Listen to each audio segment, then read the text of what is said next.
Hey guys, welcome back to Sports Bar. We're back with another video, and this is going to be a cricket video. This is going to be the first cricket analysis video, the first preview, and cricket is finally back. Test cricket is finally back and test cricket के बारे में बात की जाए तो test championship होने वाला है. टेस्ट चैंपियनशिप में इंग्लैंड खेलने वाली है वेस्ट इंडीज के खिलाफ इंग्लैंड के घर पे. So this is going to be an important series for both West Indies and England. तो वेस्ट इंडीज ने तो इतना कुछ खास तो किया नहीं अब तक इस वर्ल्ड टेस्ट चैंपियनशिप में, एंड इंग्लैंड के पास मौका होगा कि वर्ल्ड टेस्ट चैंपियनशिप में अपना पोजीशन स्ट्रॉन्ग करे थोड़ा. So this is going to be a important match for both the teams, and we'll talk about the starting lineup first. We have Vipul जिसने अभी अपनी starting lineup लिख के रखी है. So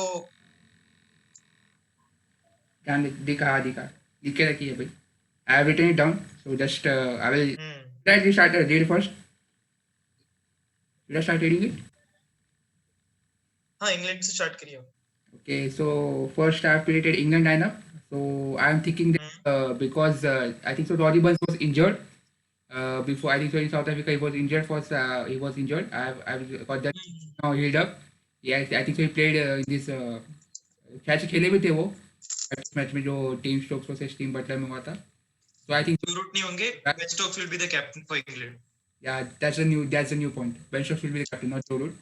So I've with Roddy Burns as an opener because he played. I think he played first time. I think so. I saw him playing in the Ashes last year. जब Ashes हुआ था century मारे थे, 2-3 half century भी थे. So I think so Roddy Burns open करेंगे, and alongside I think so Dom Sibley will play. Dom Sibley who I think so उनका जो डोमेस्टिक सीजन था जो काउंटी क्रिकेट होता है वो काफी अच्छा रहा था. 5 सेंचुरीज मारे थे उन्होंने उधर 8-9 मैचेस में. और उन्हें इंग्लैंड में खेलने का तो मौका नहीं मिला, न्यूजीलैंड में खेलने का मौका मिला, अफ्रीका में खेले वो. सो he did not he had not played in England. So I think so Dom Sibley and I think so because of Joe absence I think so Jack Crowley who can play in the who can play mid order भी खेल सकते हैं, ऊपर भी खेल सकते हैं. तो जैक Crowley नंबर 3 पे. और नंबर 4 तो अभी after Ashes, I think so he has made that slot permanent. I think so. So number 4 is Joe Denley. Then number 5, I think so Ollie Pope should be given a chance because he played well against South Africa and against New Zealand also. So Ollie Pope at number 6 and wicket keeper I think so George Buttler को एक और मौका देना चाहिए. Test match में भी अच्छा खेले हैं तो उनको एक मौका मिलना चाहिए. So Joshua Archer, I think so I've gone with 4 fast bowler here. So 4 fast. Okay. मतलब मेरे हिसाब से तो So you're not playing Dombes, the off spinner, not playing him. Because in England, there's not turning tracks, and I've seen a lot of Ashes matches. Since the lockdown started, I've seen a lot of Ashes matches. जो 5 match का series हुआ था एक world cup के बाद, तो वो भी बहुत देखा. तो लीच तो खेले थे सारे, ऑलमोस्ट सारे मैचेस लीच ने खेले. Not all. Because I believe spin is going to play a part in this particular test match as well. So if I were to make an England team, so I'd play Dombes. I'd definitely play off spinner. I don't know about that right now, but I have picked up 4 fast bowlers. Okay, so you have 4 fast bowlers in your team. So okay. Yes. Joshua Archer, so they must be Jimmy Anderson, Stuart Broad, and 4th would be I think so Mark Wood or Chris Fox. But I would go for Chris Fox because he can bat as well, so I can get that. He's a batsman as well, right? So yeah, that's my lineup. What do you say? What have you picked? Yeah, it's a fight, but look, this England team does not look very familiar to me. Like 2 years back you had Alistair Cook and all these guys, and also they are not playing Joe Root, so this does not look very familiar side. Do not mistaken that because bowling side England की अभी भी अच्छी है, सारे bowlers अच्छे. Chris Woakes है, वो थोड़ी बैटिंग कर लेंगे. बेन स्टोक्स अच्छे प्लेयर है, वो अच्छे कैप्टन भी बनेंगे. लेकिन इंग्लैंड का जो थोड़ा टॉप ऑर्डर है वो मुझे ऐसा लगता है कि थोड़ा न्यू है, थोड़ा इतना ज्यादा फेमिलियर नहीं है. हम लोग उस पर्टिकुलर टॉप ऑर्डर से हमने रोरी बर्न्स और डॉम सिबली और डॉम्स, इन लोगों को खेलते हुए थोड़ा देखा है. लेकिन बट मुझे फिर भी ऐसा लगता है कि ठीक है, इंग्लैंड टॉप ऑर्डर इज थोड़ा सा न्यू, एंड वेस्ट इंडीज को फायदा उठाना चाहिए. मतलब मुझे तुमसे मतलब ऑपोजिट लगता है कि मतलब top order I think so England का सेट है. Top order Rory Burns, I think Dom Sibley थोड़ा Rory Burns, Joe Root, I think और बेन स्टोक्स थोड़ा सेट है, लेकिन जो लोअर लोअर मिड ऑर्डर होता है जो 5 6 7 8 जो खेलते हैं, वो शायद has been rotated quite a lot because ashes में पिछले एशेस में जॉनी बेस्टो थे, मोइनी थे, लेकिन उसके बाद ऑली पोप आ गए, जैक टॉली आ गए, तो that has been changing a lot. I think so top order has remain the same but low order I think so there some problem in it. They have to find solution. So it's going to be important for both Ben Stokes and Josh Butler to perform well, and also Chris Wokes को responsibility लेनी पड़ेगी. अगर वो खेलते with both with the bat and with the ball से तो वो ठीक कर ही लेंगे, लेकिन उनको भी बैटिंग भी अच्छी करनी पड़ेगी. एंड वेस्ट इंडीज टीम की बात की जाए तो इट्स लास्ट टाइम जब वेस्ट इंडीज खेली थी तो बहुत ही अच्छा खेली थी. वो पर्टिकुलर टेस्ट मैच जो लीज हेडिंगले में हुआ था, जो कि वेस्ट इंडीज जीती थी, हम लोग उसके बारे में बाद में बात करते हैं. लेकिन वेस्ट इंडीज टीम की बात करेंगे तो इनएक्सपीरियंस्ड टीम है, और तो Very inexperienced प्रॉब्लम्स team. हो सकती है वेस्ट इंडीज टीम को, प्रॉब्लम्स हो सकती है मुझे लगता है. लेकिन अच्छा करेंगे तो मजा आएगा, क्योंकि बिकॉज उन्होंने टेस्ट चैंपियनशिप में भी उतना अच्छा किया नहीं है अब तक, एक ही तो सीरीज खेली ना. उनके लिए ये चांस होगा. I think हाँ मतलब only played one series. Luck That के लिए was अच्छा नहीं किया way back after World Cup, I think so, against India, against India. So where they जो lost कि वो both the हार गए थे, matches. सारे मैचेस हार गए थे, Two तो matches, उनको तो अच्छा करना they he lost both the पड़ेगा. matches. So I think so. This is the first तो test सपोर्ट match. करना पड़ेगा. After that, I think so. मतलब मुझे ऐसा लगता है कि मतलब हाँ वन ऑफ टेस्ट मैच खेलते हैं अफगानिस्तान के साथ, मुझे याद है एक वन ऑफ टेस्ट मैच खेला था, लेकिन उसके बाद कुछ टेस्ट मैच एक वन ऑफ टेस्ट मैच खेले थे, बराबर. एक वन ऑफ बस. आई थिंक सो वेस्ट इंडीज के लिए काफ़ी मुश्किल होगा. मतलब I have predicted West Indies lineup. So I have Craig Brathwaite जो है, क्रेग ब्रैथवेट जो जिन्हें लास्ट टाइम 95 बना था, लास्ट टाइम 100 किया था, 195. 95. So I've gone for Josh. Means I've kept the same team as they played against India. Most of the same team. Then my second batsman is Josh Okay, Campbell, so that I have the left-hander. team here. I also have a team. Mm-hmm. So I think Huh. so. In number 3, Shea Hope. I think so he's going to be a key player because he's only one West Indies player. I can see that he can play with technique. You know, he has that shot. And शेहोप के साथ साथ Roston chase को भी अच्छा करना पड़ेगा, because I've seen him score hundreds. He scored 100 in India as well. He scored that match-winning 100 against India back in 2016, 100 against Pakistan as well. So he's got that quality. He's a quality off spinner as well. He's a quality off spinner as well. And तो मजा आएगा उनको batting करते देख. और I think so. Austin Chase was playing. He's going to be an important part. But he was promoted up the order. I think so. In some random season. He was promoted. So spinner थे, as spinner start किया था, लेकिन आगे जाके allrounder बने वो. अच्छी batting करते वो. सो तो काफी डिपेंड करेंगी वेस्ट इंडीज टीम उन पर भी. And let's talk about what happened back in 2017 when West Indies went to England. So पहली मैच तो England outplayed West Indies, but we'll talk about the second test match which West Indies won. तो उस match में 300 कुछ chase किया था West Indies ने, और दोनों ही इनिंग्स में क्रेग ब्रैथवेट और शे होप ने अच्छी बैटिंग की थी. पहली इनिंग में तो दोनों ने सेंचुरी मारी थी, और सेकंड इनिंग में क्रेग ब्रैथवेट ने अपनी सेंचुरी 5 रन से मिस की थी, लेकिन शे होप ने चेस करते वक्त भी 100 स्कोर किया था, और वेस्ट इंडीज कंफर्टेबली मैच जीती थी वो. And do not forget 322 chase किया था वेस्ट इंडीज ने, and chasing in a test match, that too in fourth inning, that is obviously chasing in a test match is very difficult. तो ऐसा बोल सकते हैं कि and not only they changed, मतलब फाइनल डे था वो, 5वें दिन पे मतलब उनको बैटिंग मिली. हाँ, पांचवें दिन किया था मारना, मतलब लास्ट इनिंग्स में तो भाई मुश्किल काम है. तो इस वेस्ट इंडीज टीम के पास वो एक्सपीरियंस है कि वो मैच जीते, तो होपफुली जब वो अभी खेलने जाएंगे तो वो कॉन्फिडेंस लेके जाएंगे. And we will hope that West Indies does well, because जब वेस्ट इंडीज अगर अच्छा करेगी तो वो ये सीरीज देखने में ज्यादा मजा आएगा. And obviously this is the first series, मतलब पहली सीरीज ये जितना अभी लॉकडाउन हुआ था, लॉकडाउन पहला क्रिकेट का कुछ देखने को मिलेगा. तो if this is one sided then you know lot of people will get bored. तो lot is riding on, not only because मतलब टेस्ट चैंपियनशिप की बात नहीं चल रही है यहाँ पे, लोगों को एंटरटेनमेंट. अगर टेस्ट मैच 3 दिन में खत्म हुआ, 3.5 दिन में खत्म हुआ, तो क्या मजा आएगा मतलब लोगों को देखने में भी. Not only England and West Indies fan, but also as a neutral fan, क्योंकि मैं भी as a neutral cricket fan है मुझे, लेकिन इंग्लैंड वेस्ट इंडीज है, भले इंडियन है, लेकिन देखूंगा तो मैच थोड़ा क्रिकेट लगा है तो फिर थोड़ा एंटरटेनमेंट हुआ तो और अच्छा लगेगा. Just like you said, मैं भी ये गेम थोड़ा क्लोजली वॉच करूंगा, एंड आई होप कि ये game like you said 3 days में खत्म ना हो. I really hope कि वेस्ट इंडीज थोड़ा फाइट दे, भले ही अगर गेम चलो 4th डे के एंड में या 5th डे तक भी गया तो भी will be happy, but we seriously want that West Indies to do well, so that test cricket में कंपटीशन भी लौटा है, और एंड सिंस इतने दिन बाद क्रिकेट लौटा है तो वो भी फैक्टर होगा। तो अगर गेम अच्छा नहीं होता तो फिर I don't think there's much to watch, because England look clear favorites, but I really hope that West Indies does well. Competition की बात की, टेस्ट चैंपियनशिप के पॉइंट टेबल पे नजर आता है, बहुत दिनों का देखा नहीं वो भी।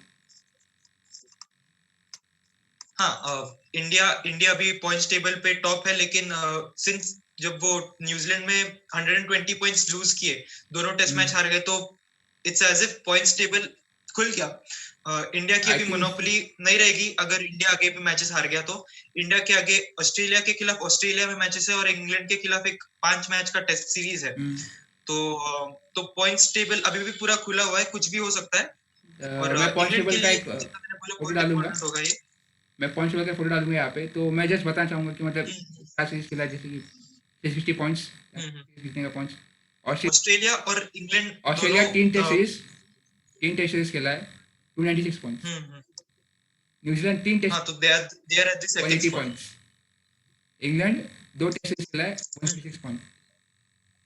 तो बहुत, और पाकिस्तान भी है, मतलब पाकिस्तान ने भी 3 टेस्ट मैच खेले, 3 टेस्ट सीरीज खेले, भले ही 140 पॉइंट्स है, लेकिन काफ़ी क्लोज है। मतलब मुझे तो लगता, आई think so it's between India, Australia, New Zealand and England right now.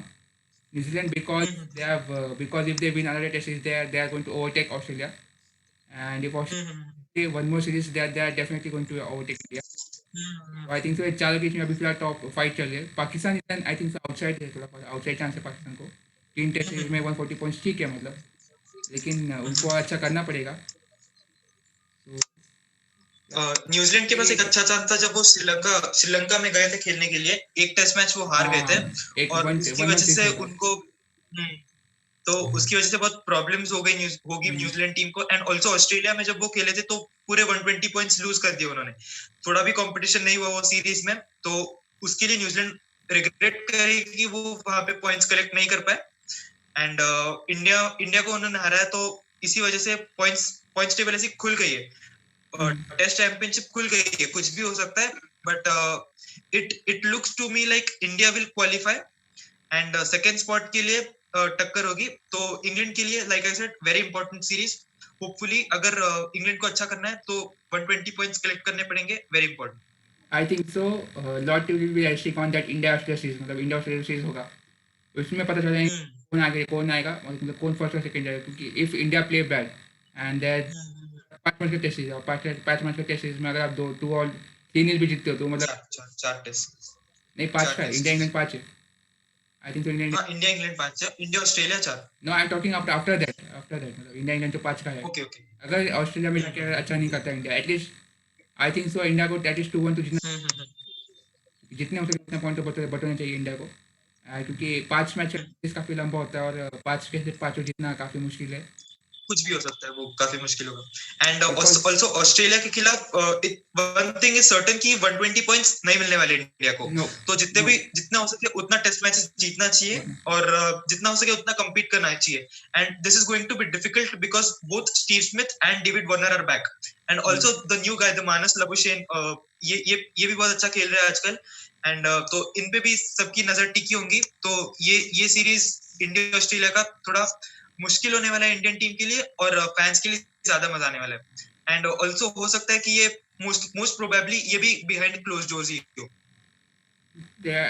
But मुझे ऐसा लगता है कि इंडिया ऑस्ट्रेलिया में ठीक करेगी, क्योंकि हर बार इंडिया भी मतलब कुछ सालों से इंडिया अच्छा कर रही है ऑस्ट्रेलिया में। अभी टेस्ट सीरीज जीती, उससे पहले भी फिर वो एडलेड टेस्ट में अच्छा किया था, तो होपफुली इंडिया अच्छा करेगी।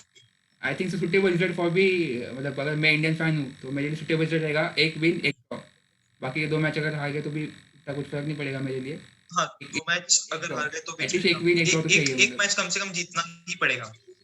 1 मैच जीतना पड़ेगा, 2 से ज्यादा मैच जीतने नहीं दे सकते, क्योंकि उतना ही वापस गैप बच जाएगा सेकंड फाइट के लिए। कितना फाइट चल रहा है यहाँ पे न्यूजीलैंड इंग्लैंड के बीच में, ऑब्वियसली एक टेस्ट में तो जीतना ही पड़ेगा किसी भी। हाँ, और फिर यहाँ पर अगर एक आध टेस्ट मैच जीत जाते तो फिर वो इंग्लैंड के खिलाफ खेलने में ज्यादा फैंस के लिए भी ज्यादा होगा देखने के लिए, and it will be important as well. 5 test matches होंगे, कुछ भी हो सकता है, but Indian team will try to win all the 5 games which they can, because घर पे हम इंडियन टीम हमेशा होम अच्छा करती एडवांटेज है, है. हमेशा से अच्छा करती आई है. तो ये होने वाला है होम एडवांटेज भी. और इंग्लैंड का टॉप ऑर्डर जैसा मैंने बोला उतना ज्यादा एक्सपीरियंस नहीं है.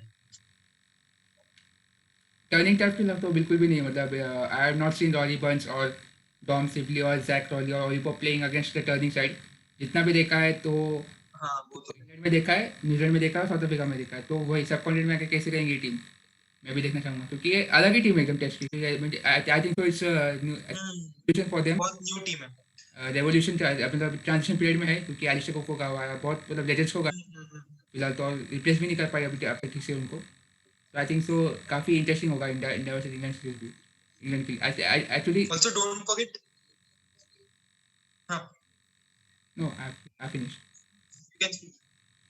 अच्छा, ऑल्सो इंग्लैंड शायद श्रीलंका में भी जाके टेस्ट सीरीज खेलने वाला है, तो वो भी बहुत इंपॉर्टेंट होगा श्रीलंका, सॉरी इंग्लैंड के लिए, बिकॉज श्रीलंका चाहे बाहर जैसा भी करे घर पे ठीक ठाक करती है. एक आध टेस्ट मैच वो भी घर पे जीत सकते हैं, तो इम्पोर्टेंट होगा. और टेस्ट भी होगा उनके टॉप ऑर्डर का, वहां पे भी श्रीलंका में भी स्पिन खेलते हैं. स्पिन का इसलिए सब बोलबाला कॉन्टिनेंट होगा में श्रीलंका में. सब कॉन्टिनेंट में कहाँ पे भी मतलब टेस्ट ही होगा ये टीम का, क्योंकि हम्म. अब तो 2 बार आना है, तो एक और पता नहीं एक मैच कहाँ पे है अभी इंग्लैंड का, एक अवे मैच, मतलब काफ़ी क्लोज होने वाला है ये ऑब्वियसली. श्रीलंका को भी आउटसाइड चांस है अगर देखा जाएगा तो. 2 टेस्ट मैच में 80 पॉइंट्स, 2 सीरीज में 80 पॉइंट्स है चांस. किसी को अपसेट करने का तो चांस है मतलब श्रीलंका का. लेकिन सबसे ज़्यादा खराब तो मतलब साउथ हाँ, Africa. Sri Lanka. And in my opinion England ने एशेस में घर पर पॉइंट्स ड्रॉप किए, और साउथ अफ्रीका में जो टेस्ट मैच आ रहा था वहां पे पॉइंट्स ड्रॉप किए. ये अगर टेस्ट मैचेस इधर उधर के वो जीत जाते तो आज इंग्लैंड का पॉइंट्स टेबल में बहुत अच्छा स्टैंड होता. और बहुत नुकसान हुआ उनका. साउथ अफ्रीका में वो एक टेस्ट मैच हारे, और एशेस ड्रॉ हो गई, तो 2 टेस्ट मैच वहां हारे, तो वो प्रॉब्लम आगे चलकर इंग्लैंड को हो सकता है. I think so they played very well against south Africa. South Africa अच्छा खेला उन्होंने, लेकिन इंग्लैंड में जैसे कि कहा कि इंग्लैंड में एशेस में लेकिन एक टेस्ट मैच हारे. ड्रॉ किए, 2 टेस्ट मैच हार गए और फिर एक ड्रॉ भी होगा, तो उसका थोड़ा फटका पड़ा आई थिंक सो. इंग्लैंड कवर करेगी ऐसा लगता है, क्योंकि मैच वेस्ट इंडीज के खिलाफ तो काफ़ी फेवरेबल सीरीज है, होम सीरीज काफ़ी फेवरेबल है, लेकिन जो इंडिया और साउथ अफ्रीका के खिलाफ इंटरेस्टिंग होगी इंडियन के लिए. तो so so guys, that's what we have for you in this video. I hope you liked it. So do not forget to like, share and subscribe this video. और आगे भी हम लोग क्रिकेट के बारे में और वीडियोस लाते रहेंगे. तो ये तो बस एक स्टार्ट थी. आगे जब टेस्ट चैंपियनशिप होगा, उसके बाद इंडिया के मैचेस वगैरह होंगे, तो हम लोग और वीडियोस लाएंगे, एंड मैच के बाद एनालिसिस भी होगा. So yeah don't forget to like, share and subscribe. ये थोड़ा ऑफ टॉपिक होगा, थोड़ा मतलब थोड़ा ऑन टॉपिक में आते हैं, मतलब प्रेडिक्शन वेस्ट इंडीज इंग्लैंड का. प्रेडिक्शन क्या लगता है? Prediction okay. तो इंग्लैंड लुक्स क्लियर फेवरेट्स, तो मेरे ओपिनियन में इंग्लैंड क्लीन स्वीप कर जाएगा ये series. I think England clean sweep 3-0, और शायद से ऑस्ट्रेलिया को ओवरटेक भी कर दे पॉइंट्स टेबल में. ओवरटेक भी कर दे, बराबर. So we have